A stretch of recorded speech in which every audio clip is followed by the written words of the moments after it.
Chapter 2, Fairy Tale by Stephen King. Mr. Bowditch, Radar, Night in the Psycho House, 1. I pedaled around the corner to the gate on Sycamore Street and leaned my bike against the sagging picket fence. The gate, short, hardly up to my waist, wouldn't open. I peered over it and saw a big bolt as rusty as the gate it was barring. I yanked on it, but it was frozen solid. The dog howled again. I slipped out of my backpack, which was loaded with books, and used it for a step. I clambered over the fence, banging my knee on the Beware of Dog sign and going to the other knee on the far side when one of my sneakers caught at the top. I wondered if I could broad jump it back to the sidewalk if the dog decided to come after me the way it had Andy. I remembered the old cliche about fear giving someone wings and hoped I wouldn't have to find out if that was true. I was football and baseball. I left high jumping to the trackies. I ran around to the back, the high grass whickering against my pants. I don't think I saw the shed, not then, but I was mostly looking for the dog. It was on the back porch. Andy Chin said it must have gone 120 pounds. Maybe it did when we were just little kids, with high school far in our future, but the dog I was looking at couldn't have weighed more than 60 or 70. It was skinny, with patchy fur and a bedraggled tail, and a muzzle that was mostly white. It saw me, staring down the rickety steps, and almost fell, avoiding the man who was sprawled on them. It came at me, but this was no full-out charge, just a limping, arthritic run. "Radar down," I said, not really expecting it to obey, but it went to its belly and in the weeds and began to whine. I gave it a wide berth on my way to the back porch just the same. Mr. Bowditch was on his left side. There was a knot pushing out of his khaki pants above his right knee. You didn't need to be a doctor to know the leg was broken, and based on that bulge, the break had to be pretty bad. I couldn't tell how old Mr. Bowditch was, but pretty old.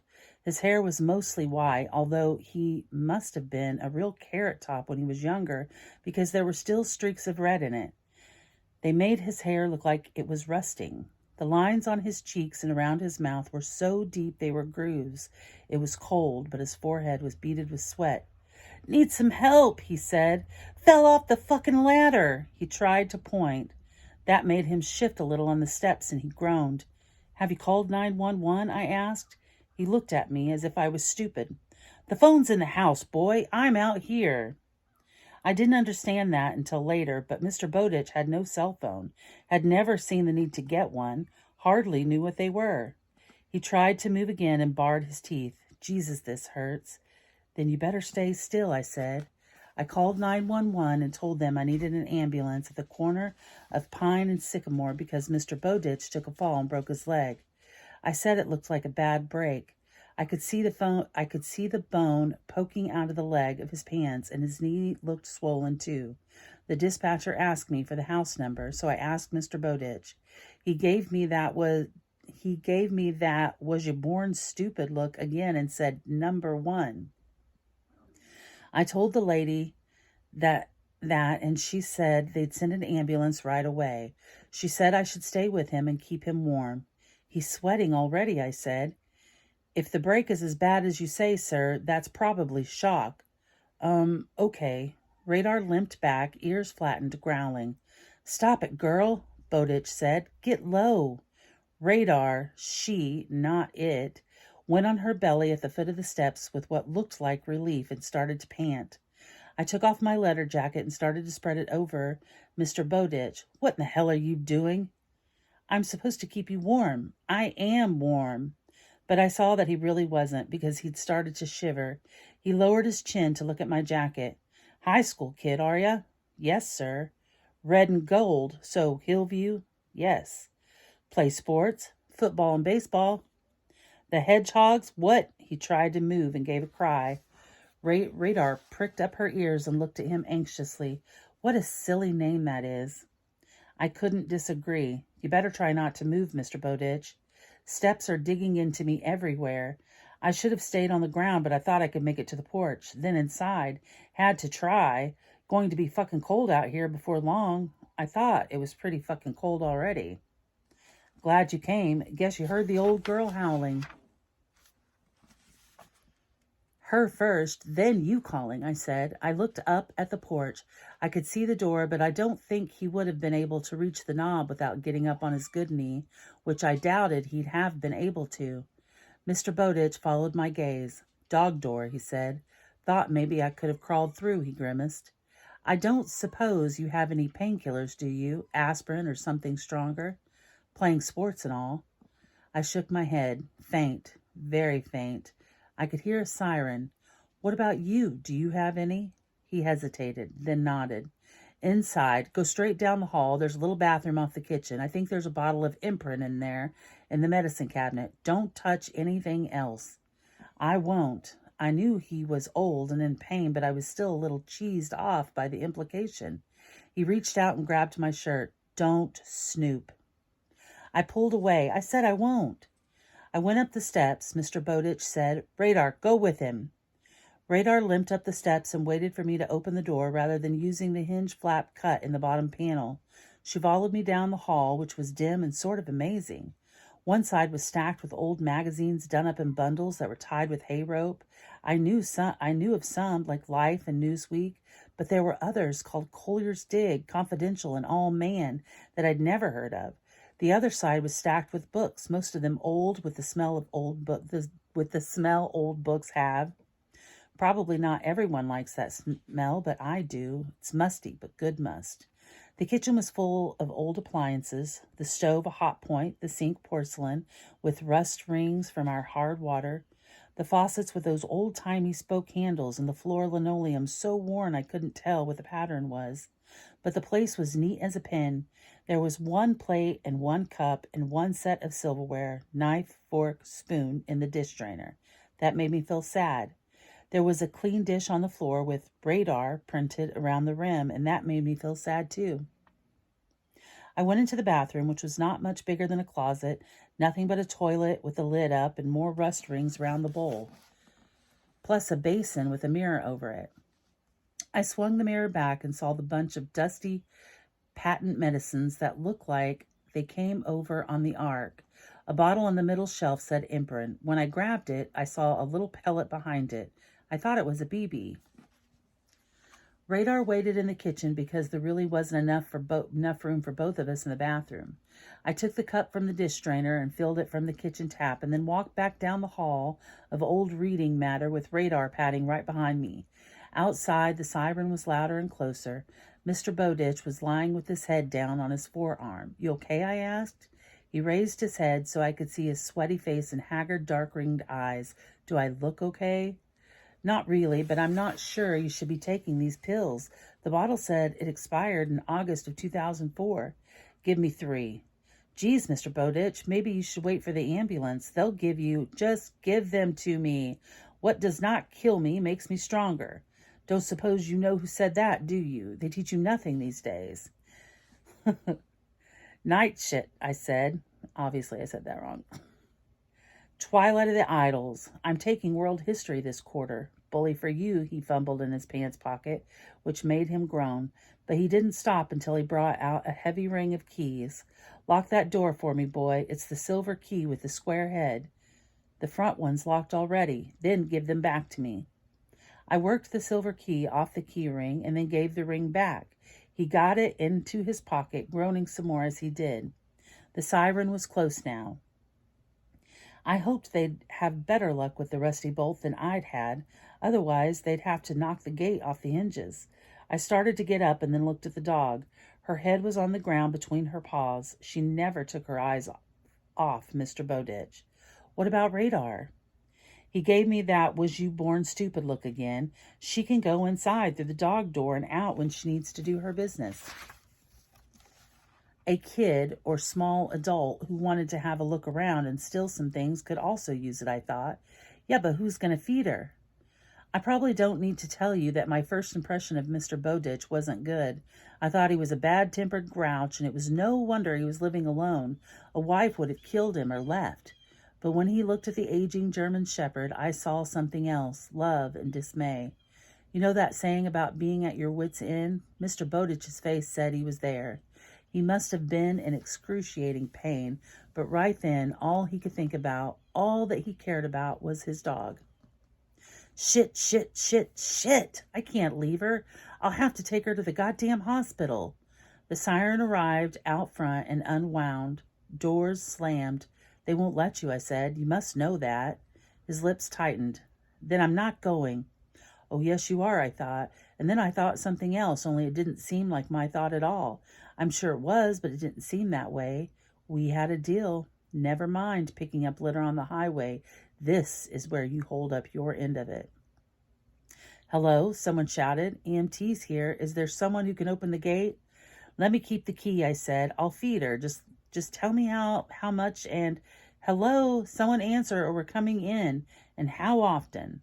He was sweating heavily now, and the rings under his eyes were darker like bruises. Let them in before they break down the goddamn gate. He let out a harsh, ragged sigh. What a fucking mess.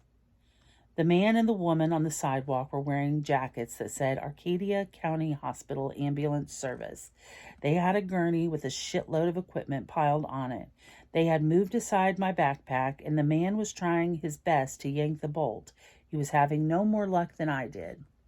He's around back, I said. I heard him calling for help. Great, but I can't get this thing.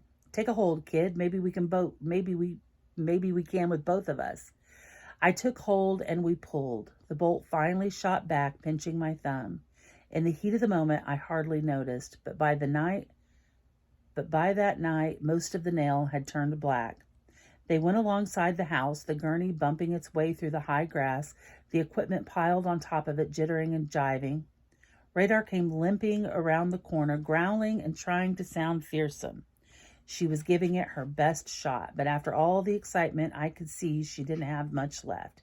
Down, Radar, I said, and on her belly she went, looking grateful. The EMTs still gave her wide berth. They saw Mr. Bowditch sprawled on the porch steps and got busy unloading their gear. The woman made soothing comments about how it didn't look that bad and they'd give him something to make him feel more comfortable. He already had something, I said, and took the Emperor bottle out of my pocket. The male EMT looked at it and said, Jesus, these are ancient.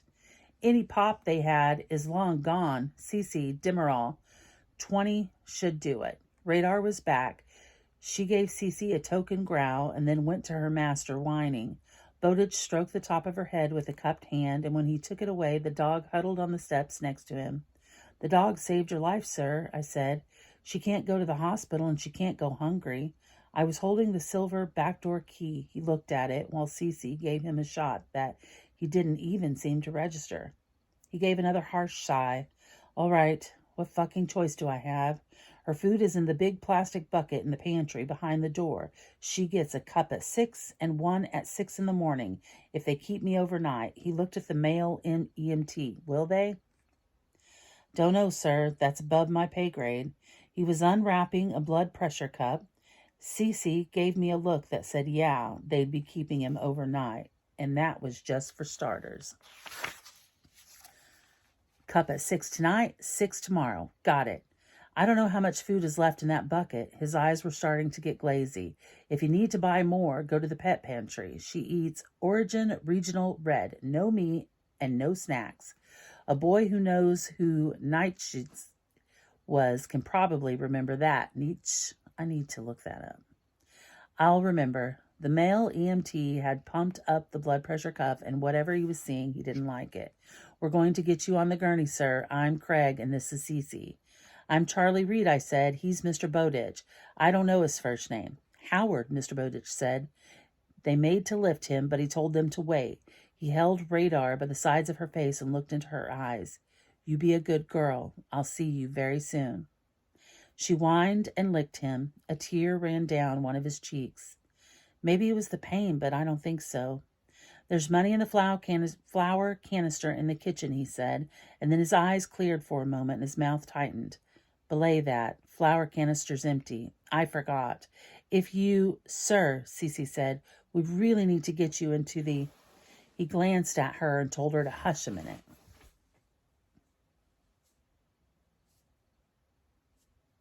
Then he looked back to me. If you need to buy another bag of food, pay for it yourself and I'll pay you back, understand? Yes, I understood something else. Even with some prime dope doing a number on him, Mr. Bowditch knew he wouldn't be back tonight or tomorrow night. All right then, take care of her. She's all I got. He gave Radar a final stroke, ruffling her ears, and then nodded to the EMTs. He gave a cry through his clamped teeth when they lifted him, and Radar barked, "Boy, yes. Don't snoop." I didn't dignify that with an answer. Craig and Cece more or less lifted the gurney around the side of the house so as not to joggle him too much. I went over and looked at the extension ladder in the grass and then up at the roof. I guessed he'd been cleaning out the gutters, or trying to. I went back to the steps and sat down. Out front, the siren started up again, loud at first and then diminishing as it headed down the hill to the goddamn bridge. Radar looked around or looked toward the sound, her ears pricking up. I tried stroking her. When she didn't bite or even growl, I did it again. "Look like it's just me and you, girl," I said. Radar put her muzzle on my shoe. "He didn't even say thank you," I told her. What a snot. But I wasn't really mad because it didn't matter. I didn't need to be thanked. This was payback. 3. I called Dad and filled him in as I walked around the house, hoping no one had stolen my backpack. Not only was it still there, one of the EMTs had taken a moment to drop it over the gate. Dad asked me if there was anything he could do, and I told him no. I'd stay where I was and do some studying until it was time to feed Radar at 6 and then come home. He said he'd pick up some Chinese and see me when I got there. I told him I loved him, and he said it right. He said, "Right back at you." I fished the bike lock out of my pack, thought about lifting the Schwinn over the house side, and then said screw it and just locked it to the gate. I took a step back and almost tripped over Radar. She yelped and scrambled away. "Sorry, girl, sorry." I knelt and held out my hand. After a moment or two, she came to it, sniffed, and gave it a little lick. So much for Cujo the Terrible. I went around back with her right behind me, and that's when I noticed the outbuilding. I figured it for a tool shed. No way was it big enough for a car. I thought about putting the down ladder inside and decided not to bother, since it didn't look like rain. As I discovered later, I would have toted it for 40 yards to no avail, because there was a huge padlock on the door and Mr. Bowditch had taken the rest of his keys. I let us in, found an old-fashioned light switch, the kind that turns, and walked down the hall of old reading matter to the kitchen. The light there was provided by an overhead frosted glass fixture that looked like part of the set dressing in one of those old TCM movies Dad liked. The kitchen table was covered with checked oilcloth, faded but clean. I decided everything in the kitchen looked like set dressing from an old movie. I could only imagine Mr. Chips strolling in wearing his gown or mortarboard, or maybe Barbara Stanwyck telling Dick Powell he was just in time for a drink. I sat down at the table. Radar went under it and settled with a small ladylike grunt. I told her she was a good girl, and she thumped her tail. "Don't worry, he'll be back soon." Maybe, I thought. I spread out my books, did some math problems, and then put in my ear pods and played the next day's French assignment. A pop song called Rien qu'une fois, which means something like just once, not exactly my cup of tea. I'm more of a classic rock guy, but it was one of those songs you like more every time you hear it, until it turns into an earworm, that is, and then you hate it. I played it through 3 times, then sang along as we'd been required to do in class. One verse in, I happened to look under the table and saw Radar looking at me with her ears laid back and an expression that looked suspiciously like pity. It made me laugh. "Better not quit my day job, right?" A thump of the tail.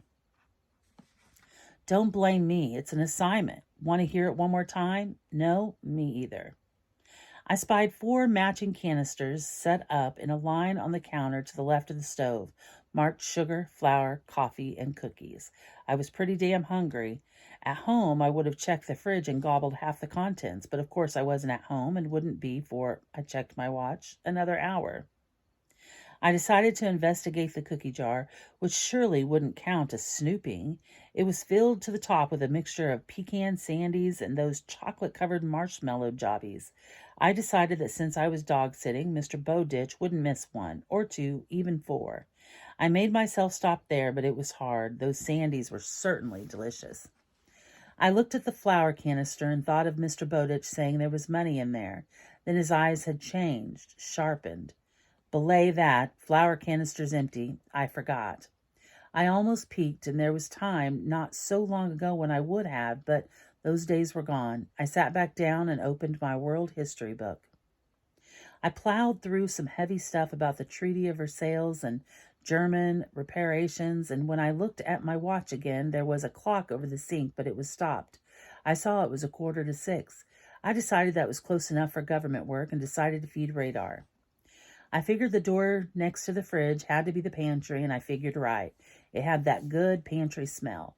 I pulled down the dangling cord and turned on the light, and for a moment forgot all about feeding Radar.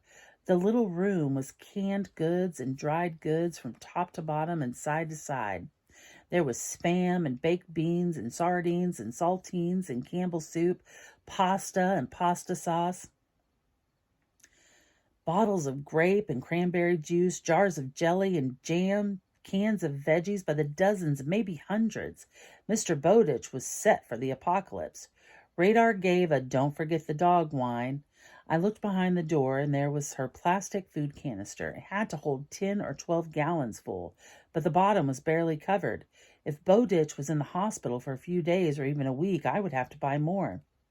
The cup measure was in the canister. I filled it and poured the kibble into the dish with her name on it. Radar went at it with a will, tail wagging slowly from side to side. She was old but still happy to eat. I guessed that was good. "You take it easy now," I said, pulling on my jacket. "Be a good girl, and I'll see you in the morning." Only it wasn't that long. 4. Dad and I pigged on Chinese food, and I gave him the expanded version of my afternoon adventure, starting with Bowditch on the steps, progressing to the hall of old reading matter, and finished with the doomsday pantry. "Hoarder," Dad said. "Seen my share of it, usually after the hoarder in question dies, but the place is clean, you say?" I nodded. "The kitchen, at least. A place for everything and everything in its place. There was some dust on the old medicine bottles in the little bathroom, but I didn't see anything else." "No car?" "Nope, and not room for one in his tool shed. He must have his groceries delivered, and of course there's always Amazon, which by 2040 will be the world government the right-wingers are so afraid of. I wonder where his money comes from and how much is left." I'd wondered that too. I think that kind of curiosity is pretty normal in people who've come within a whisker of going broke. Dad got up. "I bought and carried. Now I need to clear some paperwork. You clean up." I cleaned up and then practiced some blues tunes on my guitar. I could play almost anything just as long as it was in the key of E. Usually I could get into music until my fingers hurt, but not that night. I put my Yamaha back in the corner and told Dad I was going up to Mr. Bowditch's house to check on Radar. I kept thinking of her being there all by herself. Maybe dogs didn't care about such things, but maybe they did. "Fine, as long as you don't decide to bring it back." Her. "Okay, but not interested in listening to the lonely dog howl at 3 a.m, no matter what the sex it happens to be." "I won't bring her back." He didn't need to know that the idea had at least crossed my mind. "And don't let Norman Bates get you." I looked at him, surprised. "What? You didn't think I knew?" He was grinning. "People were calling it the Psycho House long before you and your friends were born, little hero." 5. That made me smile, but it was harder to see the humor when I got to the corner of Pine and Sycamore. The house seemed to hulk on its hill, blotting out the stars. I remembered Norman Bates saying, "Mother, so much blood," and I wished I'd never seen that damn movie. The gate bolt was easier to pull, at least. I used my phone's flashlight to walk around the house. I ran my flash over the side of it once and wished I hadn't. The windows were dusty, all the shades pulled. Those windows looked like the blind eyes that were somehow still seeing me and not liking my intrusion. I rounded the corner. As I started toward the back porch, there was a thump. It startled me, and I dropped my phone. As it fell, I saw a moving shadow. I didn't cry out, but I felt my balls crawl and pull up tight against my scrot. I froze as the shadow rippled toward me, and then, before I could turn and run, Radar was whining and nosing at the leg of my pants and trying to jump up on me. Because of her bad back and hips, all she could do was make a series of abortive lunges. The thump must have been the dog door swinging shut. I dropped to my knees and grabbed her, one hand stroking her head while the other scratched her ruff around the collar. She licked my face and crammed against me so tight that she almost tipped me over. "It's okay," I said. "Were you scared to be all alone?" "I bet you were. And when was the last time she had been alone? If Mr. Bowditch didn't have a car and all his groceries were delivered, maybe not for a long time. That's okay. All good. Come on." I picked up my phone, gave my balls a second to settle back into their proper place, and then went to the back door with her, walking so close beside me that her head kept bumping my knee. Once upon a time, Andy Chin had encountered a monster dog in the front yard of this place, or so he said, but that was years ago. This was just a scared old lady who'd heard me coming and bolted out through her doggy door to meet me. We went up the back porch steps. I unlocked the door and used the turn switch to light the hall of old reading matter. I checked the dog door and saw there were 3 small bolts, one on each side and another on top. I reminded myself to run them before I left so Radar wouldn't go wandering. The backyard was probably fenced like the front one, but I didn't know that for sure, or for the time being she was my responsibility. In the kitchen, I knelt in front of Radar and stroked the sides of her face. She looked at me attentively, ears pricked. "I can't stay, but I'm going to leave the light on, and I'll come back tomorrow morning and feed you, okay?" She whined, licked my hand, and then went to her dish. It was empty, but she gave it a few licks and then looked at me. The message was pretty clear. "No more until morning," I said. She laid down and put her muzzle on her paw, never taking her eyes off me. Well, I went to the canister-marked cookies.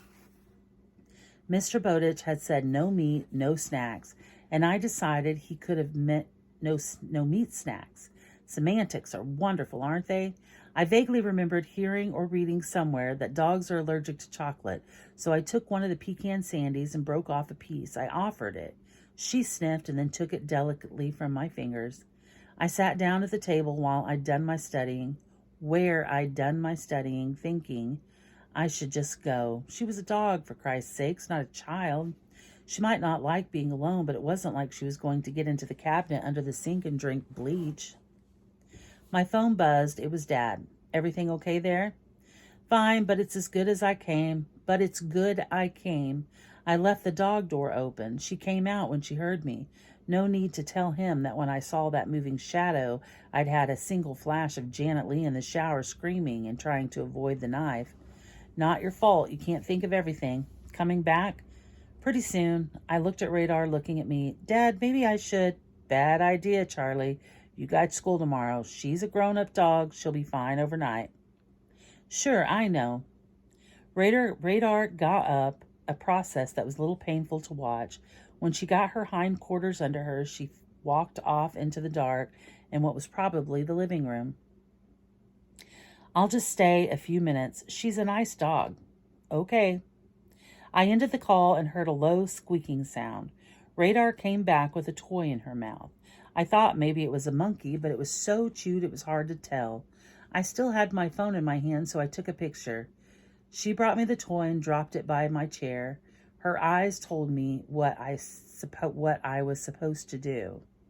I gave it a soft lob across the room. Radar limped after it, picked it up, made it squeak a few times to show it who was boss, and brought it back. She plunked it down beside my chair. I could imagine her as a young dog, heavier and much more agile, going after the poor old monkey, or its predecessor, at a full tilt run, the way Andy said she'd run at him that day.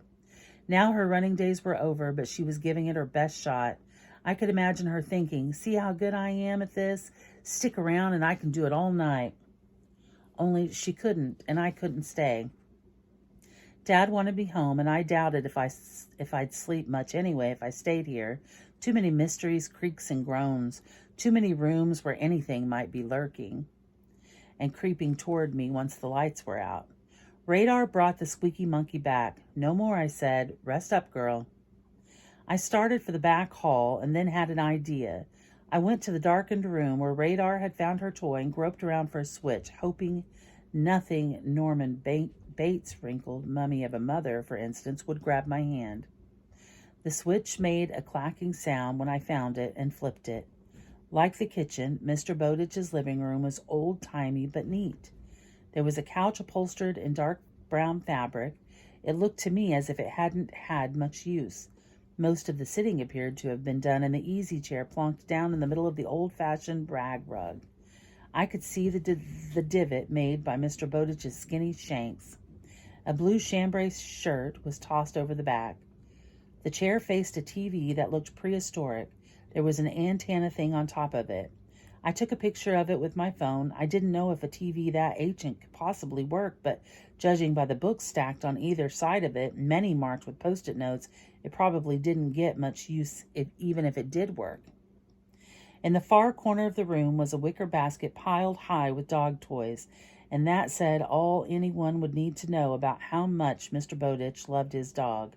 Radar padded across the room and grabbed a stuffed rabbit. She brought it to me, looking hopeful. "Can't," I said. "But you can have this. It probably smells like your guy." I grabbed the shirt off the back of the chair and spread it on the kitchen floor beside her dish. She smelled it and then laid down on it. "Atta girl," I said. "See you in the morning." I started for the back door, thought again, and brought her stuffed monkey. She gave it a chew or two, maybe just to please me. I backed off a few steps and took another picture with my phone and then left, not forgetting to bolt the dog door. If she messed inside, I would just have to clean it up. As I walked back home, I thought about the gutters, no doubt plugged with leaves, the unmowed lawn. The place badly needed a paint job, and that was beyond me, but I could do something about those dirty windows, not to mention the sagging picket fence. If I had time, that was, and given the upcoming baseball season, I didn't. Plus, there was Radar. That was love at first sight, for her as well as for me, maybe. If the idea strikes you as weird or corny or both, all I can say is deal with it. As I said to my father, she was a nice dog. When I went to bed that night, I set my alarm for 5 a.m., and then I texted Mr. Neville, my English teacher, and told him I wouldn't be there, period 1, and to tell Mr. Friendlander that I might miss period 2 as well. I said I had to visit a guy in the hospital.